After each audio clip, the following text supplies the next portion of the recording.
Welcome, friends, alumni of Lead 24/7, and anybody else that might enjoy listening to Tony Woodall, my guest today on our second Zoomcast, which I'm really excited to connect with a friend, a good friend, and a good leader, and one of our alums, one of our very own. And so this Zoomcast really is all about hearing Tony's story. I believe stories can be really compelling. They're often very informative, especially, people that have kind of done a lot of stuff, cool stuff. And stories are often very inspirational as well. So I'm assuming that our conversation today with Tony is going to feed all of those to you, compelling, informational, and inspirational. And so let me just do a very quick introduction of my friend Tony Woodall. Tony and I go back, I don't know, I'm guessing 4 years. He's from the Chicagoland area. Maybe it's 5, I don't know. Time flies when you get to my age. And Tony called me up and had heard about Lead 24/7, said, couldn't I be in that? It's like, well, you're going to have to drive from Chicago each month, but yeah. And that just started a really cool relationship with Tony. And maybe he'll talk about that. Maybe we'll talk about that a little bit today. But Tony is the founder of Rootstock, and I'm sure he'll talk about that. If not, I'll ask him more about it. He's a former vice president of marketing and also vice president of sales for Maury Corporation, also in the Chicagoland area. And he's got his Bachelor of Science from Loyola University in Chicago, and it's in psychology and music. So who knows? Maybe we'll dive into music or psychology or the psychology of music. So anyway, I'm really looking forward to talking with you today, Tony, and sharing you with other alums of Lead 24/7 and anybody else that might want to spend a half an hour or so listening to our conversation. So welcome. Why don't you share a little bit about family before you dive into so tell me your story. Yeah, and so if you remember, Roger, the way that I talked you into letting me come to Lead 24/7 is I said that Chicago is a suburb of West Michigan. We are so arrogant here in West Michigan. And I think and for any Dutch people, they would agree. They would totally agree that Chicago is a suburb of West Michigan. We have problems here in West Michigan. It's okay. But I'm married to a wonderful woman named Maya. And we've been married going on 21 years.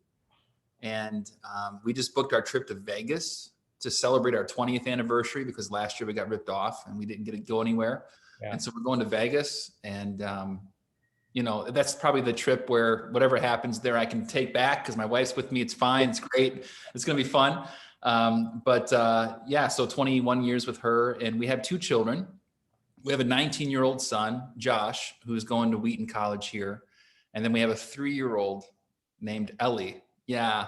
I mean, I knew that, but I wanted to make sure everybody else woke up and say, did he say 19? And yeah.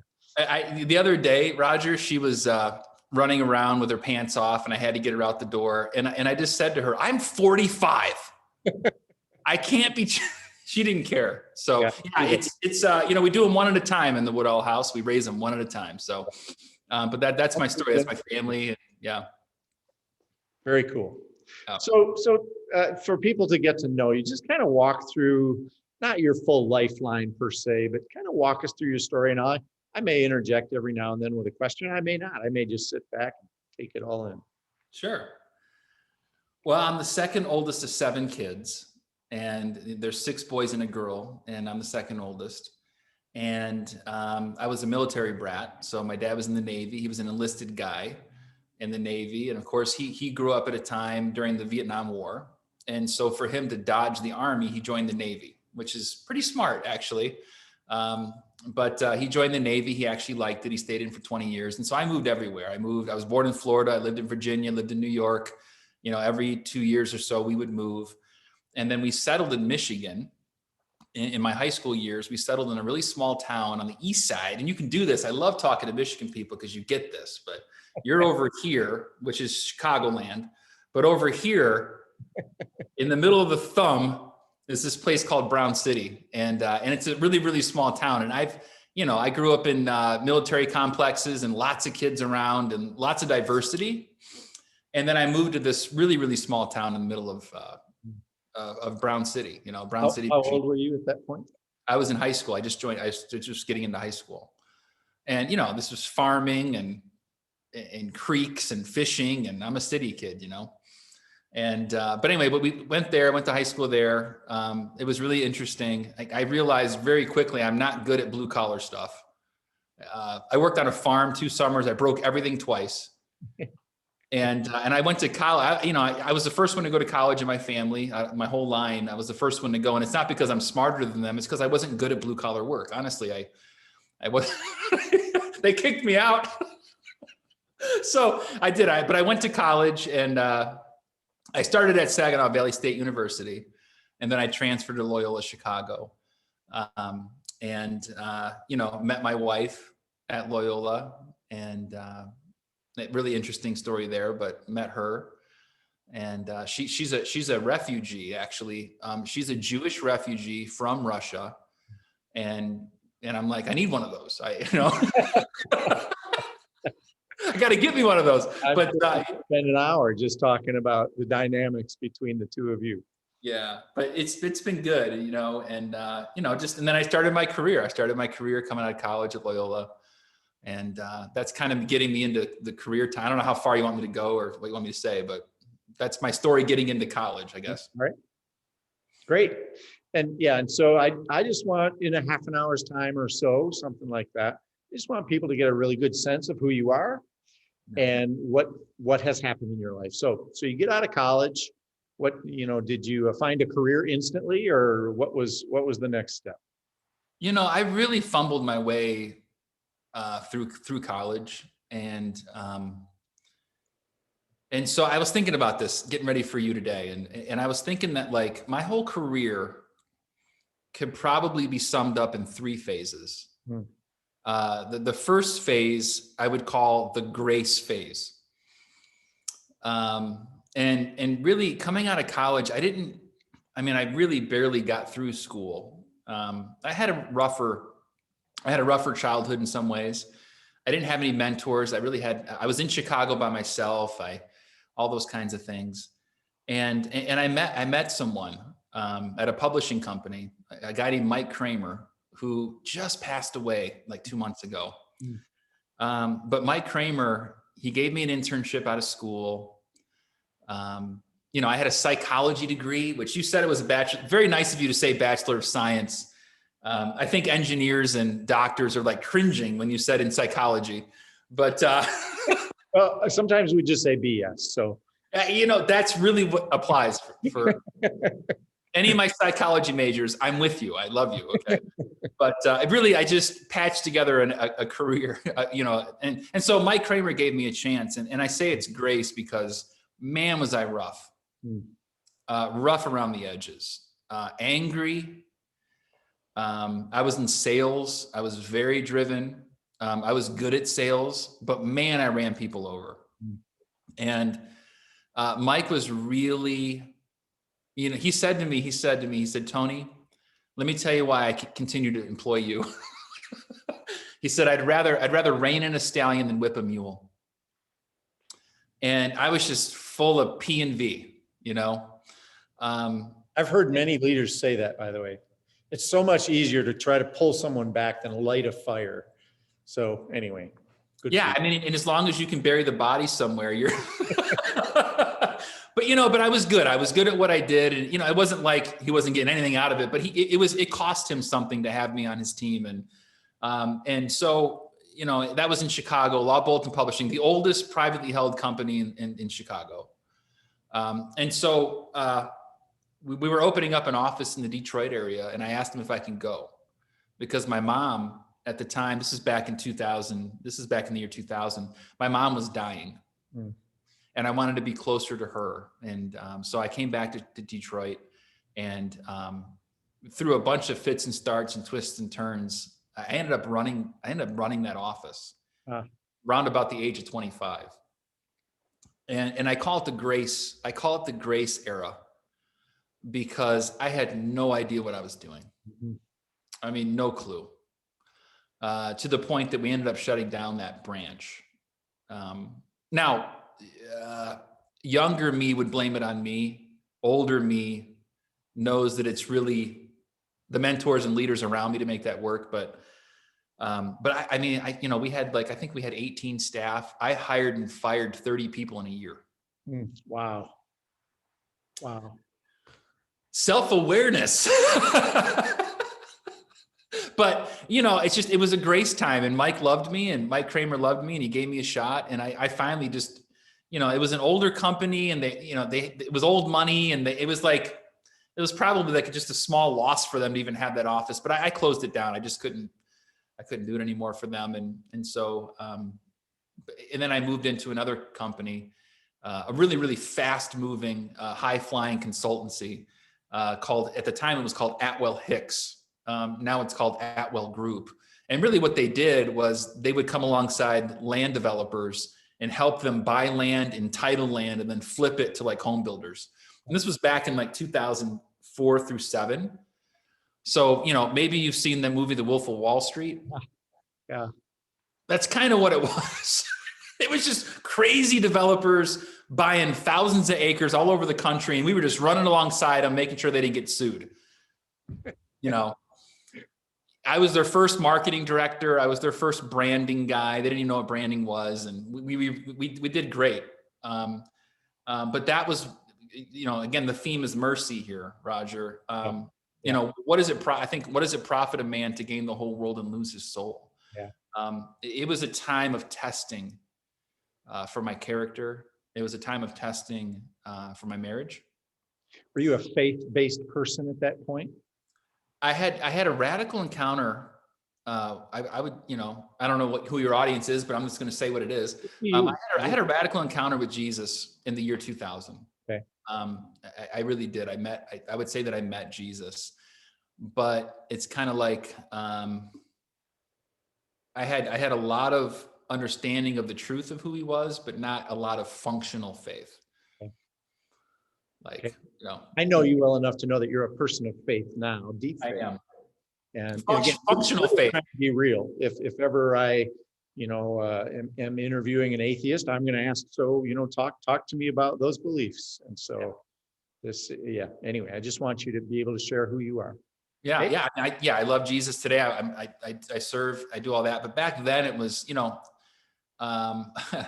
there's a lot of mental illness. I'll just be real. There's a lot of mental illness in my family.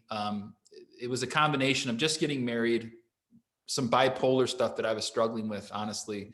And then my mother dying, that all coalesced into a really dark season, on top of having a lot of success at a crazy company. Okay.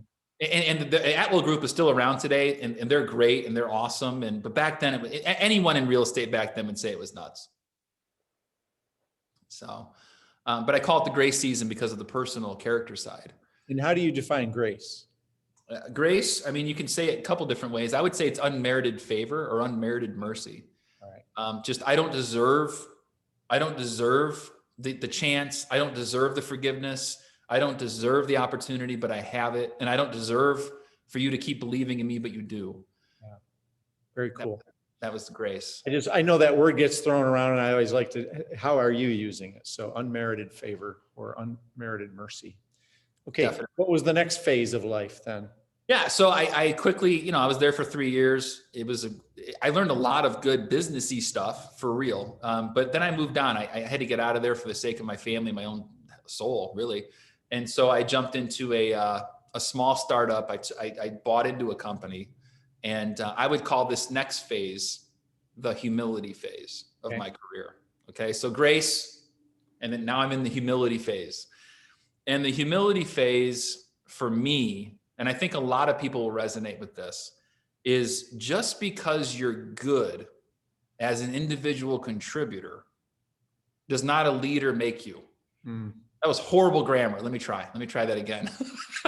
I'm an engineer, so bad grammar is part of my. I mean, I was good, Rodger. I was good at sales. I was good at getting things done. Articulate, on my feet, scrappy. But when it came to leading people, I really didn't realize how bad I was until I took my next gig after Atwell, which was called Providence Composite Technologies. We had a lot of challenges. It was the 2008, 2009 crash at that time. I had a team. They had no clarity from me. They had no oversight from me. I was not clear on what I wanted. I expected all of them to be like me, a crazy, scrappy, every day is, a new challenge kind of guy. And, they needed stability and things, and just things I didn't know. So really the humility that came with just utterly failing as a leader, just, and really not knowing why, just really boxing at shadows, not knowing why I was failing, and then, so I lasted there for about 2 or 3 years, the market tanked, and then I jumped into Maury Corporation. And then the humility lesson continued. I had more teams, I had more resources, but really could never bring the clarity that was needed to lead those teams well. Now, we did good things. What does Maury do? Yeah. So the Maury Corporation is based here in Chicagoland. They're an electronic manufacturing services company. They design electronic products, mostly for heavy vehicles and heavy equipment. Okay. They do some stuff in automotive and things like that. And they're a really good company. They're a solid company. But I was running their sales and marketing group, and they had a lot of leadership changes too when I was there. But I really just never, really what it was, Rodger, it wasn't that I utterly failed them. I think I did really good work for them. I just never capitalized on what the opportunity was there. Okay. So you did well enough, but you could have been so much more, is what I'm hearing you say. And you didn't capitalize on that so much more. Is that? And I would say that I was on the executive team as well. And I would say at that time, we as a team didn't capitalize. All right. I didn't bring me for the betterment of the team. They didn't bring them. It was kind of every man out for himself in a lot of ways. Okay. And we just didn't bring it together. We didn't, and I call that the humility phase, because it's like you could just see the opportunity, you just couldn't get there. And are you talking about bringing more to the bottom line, or something else you're talking about?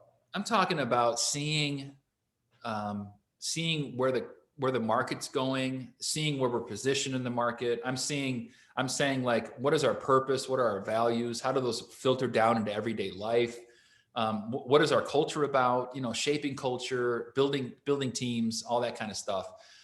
Just really taking purpose and driving it down into the organization, bringing clarity to the organization, all the things that I do today for my clients. We just didn't do it. Yeah. Yeah. All right. Good. So that phase lasted through what job and how long? Through yesterday. So sweet, you're starting a new phase. Just today I decided I'm declaring it. No, I would say that. So the grace phase was like the first 10 years of my career. The humility phase was the next 5 or 6 or 7 probably. Okay. And now I'm in a clarity phase, I'm in a clarity phase. And that started about 2 or 3 years ago, when I really began to realize what leadership is about, how to functionally do leadership in business. Mm-hmm. I learned what I was really passionate about, probably more than anything, and what I was good at and what I really wanted to do. And I began to move toward that. Mm. And, and you were a big part of that. Mm. Just seeing a guy. I mean, honestly, I looked at you and I thought, if he can do that, I can do that. A lot of people have said that. Yeah. I'm back to the humility phase again. No, bring it back. It's so true. I mean, anyway, if you have clarity and you have passion for that, you don't know what you can do. And so anyway, and we're still trying to do it, of course, but. Yeah. But the clarity I'm in right now is I really do believe I have a sense of what I want to do with the rest of my life, with what I want to do the rest of my career, the kind of business I want to build, and the kind of services I want to provide. I have so much clarity that I'm still like, even today, right before we got on, like I rewrote a part of my website to say it better. Like that's how like I'm in this refining and clarity phase. And that's where I'm at, and I'm enjoying it. I'm really enjoying it. So I may ask you a little bit more about that, but first let's talk about Rootstock and give your website so people go check it out. And maybe they want to follow what little tweaks come over the next year. But talk about Rootstock and what is your website? Sure. Yeah. So my company's called Rootstock, and which unfortunately is also the name of a really large ERP company that's worth $1 trillion. So my website is not rootstock.com. My rootstock is I rootstock, the letter I rootstock, ROOTSTOCK.com. That's my website. And until they sue me and I have to change it, that's what it's going to be. Okay. So Why did you choose I?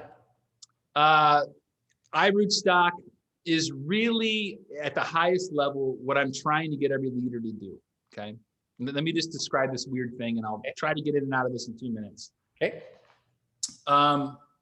And if you ever bought a fruit tree, or think of like an apple tree or an orange tree, if you ever see the tree when you go to buy it, there's 2 tags on that tree. There's going to be a tag up at the top where the branches come off the trunk, and that's going to tell you what kind of apple tree it is. Macintosh. What kind of apples do you have in Michigan? Well, yeah, I mean, we have Honeycrisp. We have, I'm not an apple. We have a lot of apple orchards, but I'm not an expert. You're not an apple guy? Honeycrisp. Yeah, I don't know. Other than I have Honeycrisp, because for a while there, I know I have a friend. He's like, "Oh, Honeycrisp are coming out." So, okay. So it's going to say. So the top of the tag is going to say Honeycrisp. Okay. Well, why are we talking about it? Okay, I'm going to get out of this. Don't worry. The bottom of it, the bottom tag though, which is by the roots, that's called the rootstock, and that tag is going to have a scientific name, M172, whatever. But here's how that happened. Okay, here's how that tag was tagged. Is there was an apple orchard somewhere in Michigan, and there was an early frost, or there was a pestilence, or there was a fire, and all those trees died except for 1 or 2. And that tree showed exceptional perseverance. And so what they did was they said, "Hey, that tree is pretty good, so we're going to take that and make it the rootstock." And so then forevermore for the future, every other tree was grafted off of that rootstock. Nice. And here's what I believe. I believe that every leader has a persevering and fruitful quality that if they really tap into it, and if they bury it, meaning let other people graft off of it, other people become fruitful, they become the roots, and no one even knows who they are, and it's good. It is good to be buried brilliance, I think, as a leader. So that's why I named the company what it is. Okay. Like it. Yeah. It's kind of trippy, but anyway, what do I actually do? Now that you've got a cool meaning behind it all. Yeah, exactly. Your logo, you could talk about that too, but I won't ask you to, but it's a cool logo. But yeah, so what is it Rootstock does? Yeah, so really the reason why we exist is we help legacy leaders navigate change and thrive. What do you mean by legacy leaders? Yeah, so I would say a legacy leader really has 3 things going for them. The first thing is they have a multi-generational outlook. I'm talking like they have business plans where they want to include the next generation, but they also have a leadership transition mindset. Okay. I think a lot of leaders use companies, and I'm not trying to judge anybody, but I'm just telling you the kind of people I want to work with. Yep. A lot of leaders use companies as stepping stones, or a lot of companies use them as stepping stones. And I'm interested in leaders that want to build legacy, right? Okay. They want to think about the next generation. So they have a multi-generational view. The second thing is that their purpose drives their strategy. I mean, they measure at a metric level, they're measuring purpose, right? So they have a purpose that drives their strategy. And there's a way to do that. There's a way to make that land. And then the third thing is they have these values that they hold every day, even to their hurt. So it's really 3 things: multi-generational view, they have this purpose that drives their strategy, and they have these values that they hold.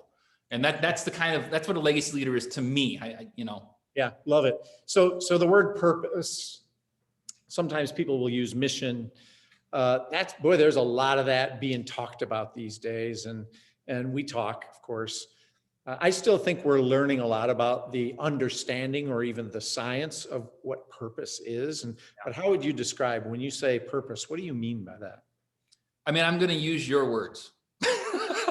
I think you had the best. I do. I think you had the best definition. Thank you. And I think that as far as I understand how you would say it, I'm going to channel my inner Rodger. Okay, I think you would say that that the purpose is your greatest why. It's the why behind your company. It's why you exist, right? And so for Rootstock, I exist to help legacy leaders navigate change and thrive. That's my highest purpose. That's why I exist. All right. Fair? That's so much better than I would have said. But so thank you for giving me credit for your words. Okay, beautiful. Thank you. Yeah. So what are some of the things that Rootstock is doing to live into that purpose then? Yeah, so we have this really cool thing called the Legacy Leader Compass. Okay, so let's just say that you're a leader and you hear about me and you're like, hey, I'm interested in learning about what you do. I would send you this tool. It's real simple, but it's a tool called the Legacy Leader Compass, and you would fill it out and you would do like on a scale of 1 to 5, this, that. It's the whole thing. It's not super complicated, but it gives me directional clarity. And then from there, we would create a journey. We would create a journey based upon where you are and where you want to be. And then we would guide you to that A to B point, so we're very A to B, we're very, you're here, you want to go there, but it has to be based upon where you're trying to take the company. So anyway, that's how we would engage you. But beyond that, what do? We do leadership coaching. Okay. We do leadership development through your program called Lead 24/7. We do human-centered design strategy sessions, helping companies break down dysfunctions in teams and getting to like clarity on strategy. We do a lot of psychometric assessment. So DISC, motivators, things like that. We do work with an identity-driven brand. I call it identity-driven branding. We work with a branding company because probably once you figure out your clarity in your purpose, you want to tell it to people probably. And then we do purpose-driven strategy as well. But we have methods that go with it and all that. But really the point is that understanding where you want to go, where you want to take it, and just bringing the right tools at the right time. Okay. So how long have you been doing this? When did you leave Maury Corporation as VP of marketing and sales? And how long ago was that? I left Maury Corp in January of 2018. December of 2018. Okay. And I kicked off Rootstock in January of 2019. Okay. And so this is the clarity. You're clear now. Here's how I want to do the rest of my life. Yeah. You were how old at that point? 42? I was 40.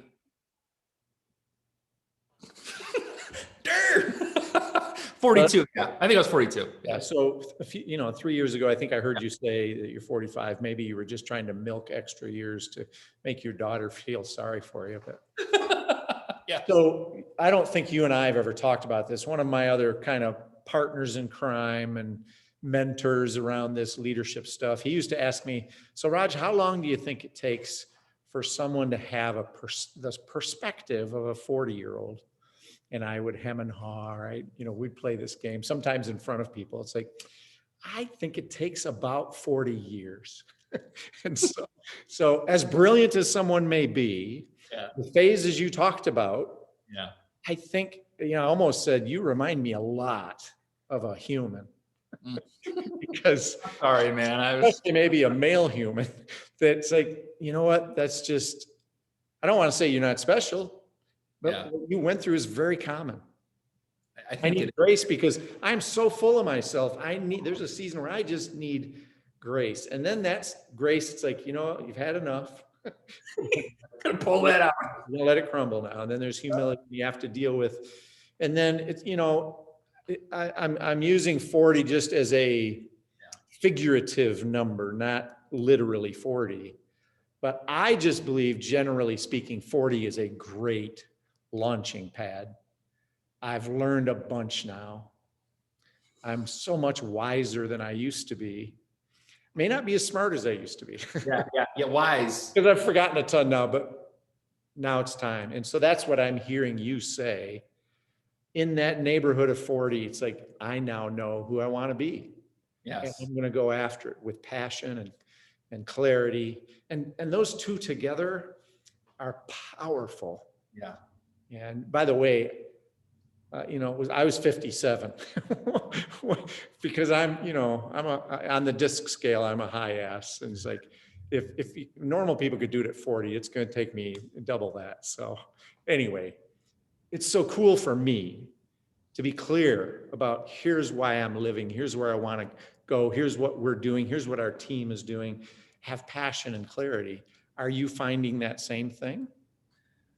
It is, here's kind of what it is. Okay. So maybe 5 years ago, I'd be chomping at the bit to get the next deal, or I'd be chomping at the bit to like take the next mountain. Now I'm taking a step back and I'm like, okay, I really want to do this right. You know, I want to have scalability. I want to make sure it makes sense. I want to say it right. I want to make sure people know. I'm really, really taking my time, which is crazy because unlike you, I'm high dominance, 100. Yep. Sometimes I'll just set a fire to put it I'm out. 4. So we're pretty similar, right? I'm a 4, you're 100. But I really want to do it right. And I dial into my inner steadiness, you know, and I just want it to be right. And I want it to last, you know, I want it to last for a long time. And I just know I'm good at selling. That's, you know, I think I'm good at that. I can talk people into hiring me, but I want it to be right. And, you know, when you have passion and clarity, you know what you're looking for. And it's okay to like be more patient in that. Yeah. Very cool.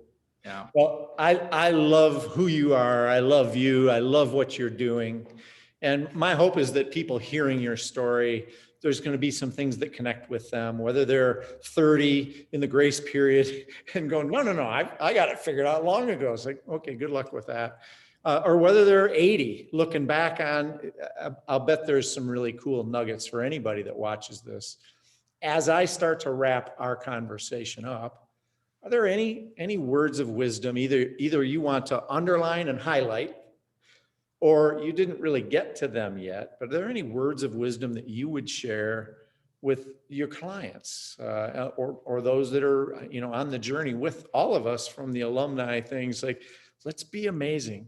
And whether it's in Chicagoland, by the way, the only place outside of West Michigan that's doing Lead 24/7, that's a story in itself. And so if anybody sees this from the Chicagoland area or other areas, talk to Tony. Yeah. We're not trying to go outside West Michigan at this point, but Tony, I think the world is your. I am. Yeah. I have clients all over the country. So anyway, but yeah, any words of wisdom, anything else you'd like to share with our alumni or people that might watch this? Yeah. I mean, I would go back to the 3 phases and I would just speak to people that are in those phases. Okay. And I would say, here's one thing that I would do. Okay. If you're in the grace phase, which is really just the beginning of your career, and that means that people are giving you a chance and people are investing in you and you're doing good work for them. I would say, first of all, you need mentors. You really need mentors. And the way that mentorship works is you have to seek out the people that you want to mentor you. You know, any good mentor is never going to come to you and say, I'm your mentor now. That'd be weird. But you really do. You need people that have been there and done that, and they can come alongside you. And I had those. I had a couple of really good mentors in my grace phase that were very patient and loving toward me and gave me chances. If you're in the humility phase, meaning that you are realizing you're not as good as you thought you were, you're leading people now and they just won't do what you want them to do. You know, it'd be so easy to lead if it wasn't for people, right? If you're in the humility phase, I would say 2 things. Number one, there is a such thing as leadership development. There's a way to do leadership. Okay. There are tools, methods, processes, understanding. Lead 24/7, in my opinion, is the best that I've ever seen in terms of addressing the whole person in leadership development. But the second thing is be open to feedback. Be open to feedback. Let people tell you what they see because they see it. Yeah. You know, just be open to feedback as best as you can in the humility phase. It's a really tough phase. It's so important. And then if you're in the clarity phase, and I don't even know what the 4th, I'm going to ask you at the end of this. If you're in the clarity phase, give it time. It's exciting to get revelation around your passions and how you can actually make money at it. It's awesome. But really, I'm telling myself this, give it time, calm down, know who you're going after. There's an actual great method in scaling up book called the 7 strata. Look up the 7 strata and ask yourself, am I meeting those 7 strata? And if you're not, slow down until you do. That's the clarity phase. Now, Rodger, what is after the clarity phase? Well, so I'm not that smart yet. Once I learn what different kinds of apples there are, I'm thinking I'll figure that out too. I know that my brother Ron, who you know, has defined, I can't remember if it's 7 phases or not, but if I recall correctly, one of those phases is legacy. And it's, I've received this grace. I've learned, I've figured out where I'm going. How can I do that with others? And of course, in our business, we do that for a profession. We help others do these things. I think he's also talking about those on your team. How do you set them up for the future? And so if you're really curious, I'd say reach out to Ron, any of you, Ron Price, Price Associates, amazing. My big brother, my older brother, well, let's just say he's older than I am, and he's out on the West Coast. But yeah, so he's thought Who's through. more handsome though? Who's more handsome? Can we? Well, I mean, how do you argue that? Because he's, no, I'm kidding. So, Hi, Ron. yeah, hi, Ron. Great. I'll never send Ron this link. So No, we can never know this exists. anyway, any last words? So legacy, you're saying the legacy. Yeah, I think that is and you already had that baked in when you talked about a legacy leader. And right from the start, I'm building this I think that's what comes after it. So there could be a new kind of Nike saying, instead of just do it, it's just keep doing it. I like that. It's like, because I'm looking at, some form of retirement the next 5 years. It's like, well, it doesn't mean I'm going to stop doing this. It means I'm going to start doing it with people that maybe wouldn't have been able to have access because of money and other things. So who can I pick out? I'm especially interested in young people of color. Okay. And I've already started doing some of that to say, that's good. Who could I reach out to that they would change the world? I may not change the world at this point anymore, but I might be able to help the Tony Woodalls out there change the world. Awesome. And again, be kind of buried in the ground, maybe as some bit of rootstock. That would be pretty darn cool. That's the goal. That's the goal. Yeah. Well, thank you for doing this for us. And I'm hoping that, the people that watch this feel energized and informed, and it changes something about how they're doing their life and how they're leading. So thank you, my friend. Thank you, Rodger. Be well. Yep. Bye.